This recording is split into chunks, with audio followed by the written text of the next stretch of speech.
Gandhi great, father of the nation. Malabar rebellion లో దాదాపు 10,000 మంది పైగా హిందువులు చనిపోయినా సరే, 2,500 మంది ఫోర్స్డ్ కన్వర్షన్ జరిగినా సరే, చాలా రేపులు జరిగినా సరే, అట్లీస్ట్ కండెమ్ చేయకుండా, పైగా వాళ్ళు చేసేది పవిత్ర యుద్ధం, ముస్లింలు చేసేది పవిత్ర యుద్ధం, దే ఆర్ బ్రేవ్ అని అంటాడా?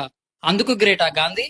అట్లీస్ట్ స్టాండ్ అయినా తీసుకున్నాడా హిందువులకి? పైగా బుజ్జగించి హిందూ ముస్లిం యూనిటీ నాన్ కోఆపరేషన్ మూవ్మెంట్ అని స్టార్ట్ చేసి హిందువులని బుజ్జగిస్తారా?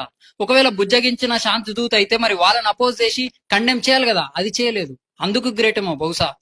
నొకాలే ఇన్సిడెంట్ అని ఉంటది, 1946 నొకాలే ఇన్సిడెంట్ లో ముస్లిం లీగ్ వాళ్ళు ప్రొటెస్ట్ చేసే ప్రయత్నంలో చాలా మందిని హిందువులను చంపారు.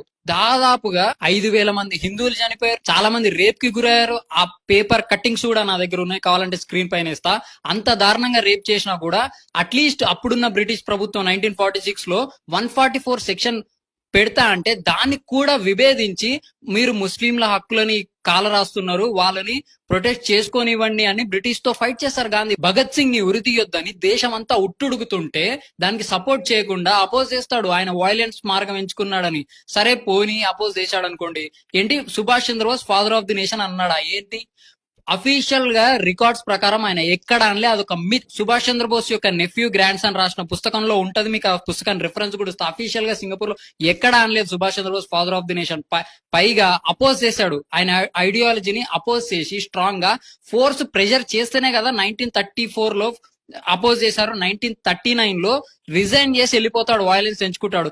మీరు చేసిన మార్గంలో వెళ్తే ఇంకొక 200-300 సంవత్సరాలైనా మనకు స్వాతంత్రం రాదనే కదా. నావల్ రివోల్ట్ 1946 అని ఉంటుంది, చదవాలి ముందు. 78 షిప్స్ తోని దాదాపు 20,000 మంది సైనికులతోని బ్రిటిష్ ప్రభుత్వాన్ని షేక్ చేస్తుంది. దాన్ని అఫీషియల్ గా పబ్లిక్ లా దాన్ని కండెమ్ చేస్తారు గాంధీ అండ్ నెహ్రూ అట్లా చేయొద్దని.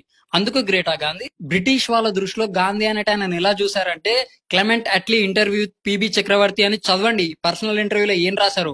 మినిమల్ అంటాడు, క్విట్ ఇండియా మూవ్మెంట్ ఇంపాక్ట్ ఎంతంటే. అయినా బ్రిటిష్ వాళ్ళు మన దేశానికి వచ్చి ఆక్రమించి మనల్ని పరిపాలిస్తూ మన మీదనే పెత్తనం చెలాయిస్తుంటే, ట్యాక్స్ ఎగ్జంప్షన్స్ కోసం ఫైట్ చేస్తే, ఫార్మర్ ట్యాక్స్ ఎగ్జంప్షన్స్ గురించి ఫైట్ చేస్తే, సాల్ట్ మీద ట్యాక్స్ ఉందని ఉప్పు సత్యాగ్రహం చేస్తే అది గ్రేటా?